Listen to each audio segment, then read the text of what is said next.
안녕하세요. 해달입니다. 오늘은 대한민국 안보에 대해서 이야기를 해보겠습니다. 지금 신세계 질서 정부가 대한민국 국민들의 관심을 너무 경제적인 것으로 혼을 속 빼놔서 모두 국민들이 대한민국 안보에 대해서는 너무 무관심한 상태인 것 같습니다. 특히 이제 북한이 지금 위성을 발사를 하려고 하고 있죠. 근데 그 위성이라는 것도 참 웃긴 게, 우리나라가 누리호를 먼저 발사를 성공시키고 난 다음에 연차적으로 그 북한이, 인공위성을 발사를 한다는 거죠. 앞전에도 제가 이야기를 했다시피, 특히 SLBM을 우리가 완성을 시키고 발사를 하고 난 다음에 얼마 되지 않아서 북한이 SLBM을 발사를 했고, 또한 우리 군사 기술이 북한으로 무언가 이렇게 계속 누출이 되지 않고 있는가는 의심이 드는 사안이 많이 발생을 하고 있다는 것이죠. 그래서 지금 역사적인 예를 한번 대한민국 안보 관련해서 살펴보도록 하겠습니다. 1948년 1월부터 1949년 6월 26일까지 미국은 대한민국에서 전쟁의 발발 위험성이 낮다고 생각을 해서 전 미국을 철수를 시킵니다. 그래서 군사 고문관 그 수백 명밖에 남아있지를 않았다는 것이죠. 그리고 미국은 이승만 대통령께서 줄기차게 무기를 지원을 해달라고 해도 북한으로부터 어떤 위협도 없다고 단언을 하고 결국은 무기를 공급을 해주지 않았습니다. 사실 이승만 대통령이 상당히 똑똑했다는 것이죠. 그런데 이승만 대통령도 어쩔 수 없었는 것이 그 밑에 있는 신세계 질서 정부의 하수인들이 대통령 지시와는 전혀 무관하게 놀아났기 때문에 대통령도 사실은 무기력했죠. 그래서 1950년 1월 12일 미국의 국무장관인 딘 애치슨이 미국 신문기자 협의회를 두고서 연설을 하는데 그때 애치슨 라인이라고 해서 대한민국을 태평양 방어선에서 제어합니다. 그래서 제2의 제가 이제 태평양 방어선에서 제어를 시킨 제2의 애치슨 라인이라고 지금 사자 안보 협의체인 쿼드를 자꾸 언급을 하고 있지만 그때 이제 애치슨 라인에서 대한민국이 태평양 방어선 제외시키고 난 다음에 미국이 제어를 시키고 난 다음에 불과 5개월도 채 되지를 않아서 6.25 전쟁이 일어났죠. 물론 군사 전문가들은 전쟁이 일어난다고 상부에 보고를 했지만 상부에서 묵살을 했죠. 왜 묵살을 했느냐? 뭐 당연하죠. 신세계 질서 정부에 의해서 대한민국은 전쟁의 희생양이 되어야 되기 때문에 그거 뭐 당연하게 묵살이 될 수밖에 없었고 그 당시 군부도 대통령 손에 있었는 것 같지만 결국은 미국의 손에서 놀아나고 있었다는 것이죠. 그래서 이승만 대통령은 전쟁이 터지자마자 미국의 그때 무초 미 대사죠. 이 무초 미 대사가 이승만 대통령을 보고 서사모아로 가서 망명 정부를 세우라고 이야기를 했지만 단호하게 거절했죠. 또 그리고 또 제주도로 가서 임시정부를 세우라는 것도 단호하게 거절했습니다. 그래서 이승만 대통령이 차라리 이럴 바에는 내가 권총을 자살하겠다고 권총을 꺼내기도 했었죠.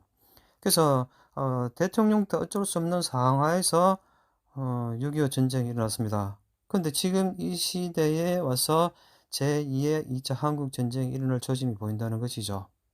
물론 뭐 저만의 우려인지 모르겠지만 뭐 제가 나름대로 2차 한국 전쟁에 대해서 깊이 지금 파고 있기 때문에 아마 제 말이 맞을 가능성이 아무래도 많겠죠. 그래서 그 2020년 8월 31일 미국에 의해서 사자 안보 협의체가 발표가 되었습니다. 즉 미국, 일본, 호주, 인도 4개국에 의해서 태평양 뭐 경제선이라고 경제 안보 라인을 이야기하면 실제적으로는 군사 안보 라인이죠. 그래서 전쟁이 터지면 대한민국은 제외를 시키겠다는 겁니다. 그리고 물론 뭐 그 전쟁이 국민들이 생각을 하다시피 주한미군이 주둔을 하고 있는데 무슨 전쟁이 벌어지느냐고 뭐 그렇게 생각을 하시는 분들도 많겠지만 전쟁이 일어납니다.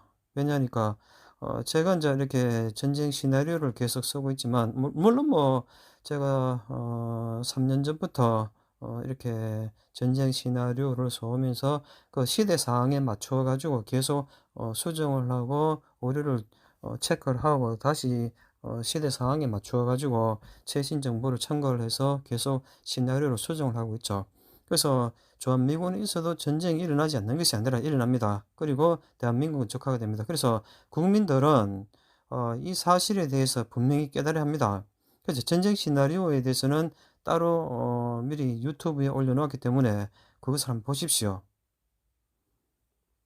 미국의 장성들도 대한민국을 방어하고 싶어도 미국 군부와 미국 정계 내에 있는 프리메이슨이죠. 프리메이슨과 일루미나티들인데 또 일반 사람들은 뭐 업무를 하는 사람들도 마찬가지지만 프리메이슨과 일루미나티의 구별을 잘 못해요. 구별을 잘 못하면서도 프리메이슨과 일루미나티를 지속적으로 부르짖고 있죠. 참 우스운 일이죠. 어떻게 보면은. 그래서 이 둘의 용어의 차이점을 분명히 알아야 하는데 알지를 못한 채 이야기를 하다 보니까 누가 프리메이슨이고 누가 일루미나티고 헷갈린다는 거죠. 참 우스운 일이죠. 그래서 미국 정계와 군부 내에 있는 프리메이슨 조직과 일루미나티들이 만약에 제2차 한국 전쟁이 일어나더라도 미국 군부가 주한미군이 어떻게 행동을 하지 못하도록 미리 이제 선을 써놓고 있다는 것이죠. 그래서 그거는 이제 아까 말씀드렸다시피 제2차 한국 전쟁 시나리오를 참고해 보시길 바랍니다. 그리고 지난 얼마 되지 않았죠. 4월 26일 날 윤석열 대통령과 바이든 미국 대통령은 워싱턴 선언을 합니다. 한미 워싱턴 선언을 하죠. 이것도 참 웃기는 일이죠. 그래서 뭐 모든 우파들의 희망이라고 생각하는 윤석열 대통령이 자주 핵 주권을 포기를 하고 그다음에 미국 같은 경우에는 전쟁 선포를 한 거와 마찬가지입니다. 그리고 제주도의 제2의 군사공항이 사실은 무슨 말을 했다시피 뭐 제2 군사공항이죠. 그래 제2 공항을 설립을 하는 것을 모든 제주도민이 맡고 있지만 사실은 설립을 해야죠. 그런데 일어난 이제 이렇게 그 사람들 수가 높기 때문에 미리 반대할 거라는 걸 알고 지금 이제 계속 제2 민간 공항에 대해서 이야기를 하고 있지만 언제 뭐 이렇게 타결이 되고 공사가 될지를 잘 모르죠. 근데 제가 볼 때는 공사는 하지를 않고 전쟁은 터질 것 같습니다. 그리고 한미 워싱턴 회담에서 결정적인 것이 핵심적인 것이 무엇이냐 하니까 미국 핵 잠수함의 한반도 상시 전개죠. 이것은 결국은 제주도 핵 배치와 똑같은 말입니다. 그래서 제주도 핵 배치를 한다고 하면은 제주도민들뿐만 아니라 모든 대한민국 국민들이 반대를 하고 나서겠지만 그 용어와 의미를 바꿔서 똑같은 사실 의미죠. 의미를 바꾼 것처럼 느끼지만 용어만 바꿔서 핵무기를 가진 핵잠수함이 남해 안에 상시 전개를 한다는 말이죠. 결국은 제주도만 방어를 하겠다는 겁니다. 유사시에는 본토를 포기하고요. 그래서 본토를 포기하고 제주도를 방어하는 이유는 뭐 항상 늘 뭐 제가 이야기를 하고 있지만 대한민국 본토를 방어를 하더라도 제주도만 방어를 하면은 대중국 50% 이상의 견제 효과를 가지고 있습니다. 그만큼 중요한 것이 제주도죠. 그래서 이런 제주도의 전략 전술적인 핵심 기지는 절대로 북한에게 넘겨주지는 않겠다는 것이죠. 그리고 북한 또한 만약에 제주도 해역을 미국 핵잠수함이 돌아다니면은 뭐 대규모 군함을 파견해서 병력을 수송하지는 않겠죠. 또 뭐 전투기로 때린다고 하더라도 결국은 미군을 상대로 하기 때문에 또 섣불리 준비가 안 된 북한이 뭐 제주도를 때려가지고 괜히 미군을 불러들일 이유는 없다는 것이죠. 그래서 하여튼 그런 의미를 가지고 있기 때문에 상당히 중요한 의미고 그래서 워싱턴 회담 자체가 대한민국 본토를 사실상 포기를 했다는 선언이죠. 물론 쟤만 이렇게 음모론적으로 보는 시나리오이기 때문에 모든 사람들이 그렇게 보지 않는다는 데 문제가 있다는 것이죠. 그래서 저도 뭐 웃음이 나오지만 뭐 대한민국이 저 혼자라도 이렇게 뭐 전 세계적으로 또 저 혼자라도 이렇게 이야기를 하는 사람이 있어야지만 그래도 국민들이 향후에 또 전 세계 군사 전문가든 정치가들이든 간에 대한민국에 이런 사람이 하나 있었구나라고 뭐 생각을 하겠죠. 그래서 그리고 이제 그 또 한 재밌는 것이 요번 G7 얼마 전에 열린 G7 그 회담에서 4월 26일 날 워싱턴 회담이 있었고 G7 회담이 5월 20일 날 있었죠. 참 5월 20일 날 쿼드 회담이 있었습니다. 이때 이제 G7을 빙자를 해서 미국과 일본과 호주와 인도가 만나가지고 정상들이 만나서 쿼드에 대한 사자회담을 국방 관계자들을 대동을 해서 뭐 이야기를 했다는 것이죠. 대한민국은 철저하게 제어됐습니다. 그래서 지난 4월 26일 워싱턴 회담을 하기 전에 그때 미국 상하원에서 윤석열 대통령이 방문했을 때 했는 이야기가 무엇인가 하면은 상하 양원에서 미국이 상하 양원에서 대한민국의 쿼드 가입을 열렬하게 환영을 한다고 했습니다. 물론 빈말이죠. 빈말이지만 이때 빈말을 이제 이렇게 이용을 해서 또 활용을 해서 대한민국이 쿼드에 가입을 해야 한다는 것을 천명을 했다면은 지금은 대한민국이 어떤 일이 일어나더라도 가장 가까운 일본이 있기 때문에 갑작스러운 대정전을 통해서 북한이 이렇게 남침을 해오더라도 일본이 가만히 있지를 않는다는 거죠. 물론 뭐 일본도 신세계 질서 정부 하에서 움직이기 때문에 뭐 어떻게 할 수가 없죠, 사실은. 대한민국은 운명적으로 지금은 고립이 되고 정치, 외교, 군사적으로 3일간 고립이 된 악몽적인 상황에서 북한에 의해서 넘어가도록 그렇게 지금 계획이 되어 있기 때문에 제가 가장 답답한 것은 어떻든 이 사실을 정확하게 아는 국민들만 목숨이라도 보존을 하고 살아남아야 한다는 것이죠. 그런데 우리 국민들은 뭐 거기에 대한 생각이 전혀 없죠. 그리고 뭐 경제적으로 뭐 주식이 오르니 국채가 오르니 자산이 오르니 금과 은이 오르니 뭐 떨어지니 부동산이 떨어지니 내가 죽네 이자가 많네 적네 또 부동산 그 담보대출을 또 해야 되냐 말아야 되냐 뭐 이런 이야기로만 정신없기 때문에 사실은 가장 자기 목숨이 칼날 끝에 있다는 것을 모르고 너무 이런 데만 신경을 쓰고 있는 것 같습니다.